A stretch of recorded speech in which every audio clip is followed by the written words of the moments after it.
Well, I don't approach Iago in ignorance of other critics, but I want to make my own voice heard.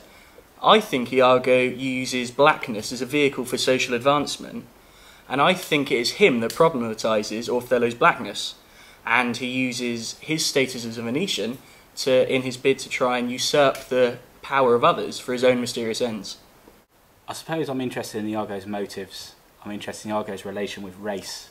Is he the embodiment of the Jacobean society's opinion on race, or is there something deeper there? Is he a malcontent? Is there something else in society that drives him to do what he does? Or is he simply a plot device? Is there no genius? Is he empty and reaction to the drama on stage, not intrinsic to the drama on stage? Okay, Coleridge, the Romantic poet, described Iago's evilness as motiveless malignity. So it's interesting to know whether there is a kind of moralism in his own special ways. And we want to take Coleridge's argument to the test by breaking into Iago's dream sphere and explore his backstory through his subconscious.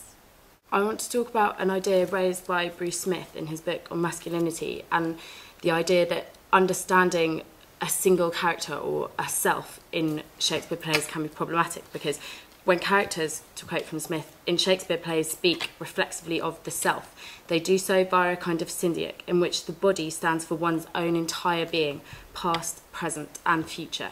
And I want to use this idea to explore Iago's conception of his own entire being and how that can be represented.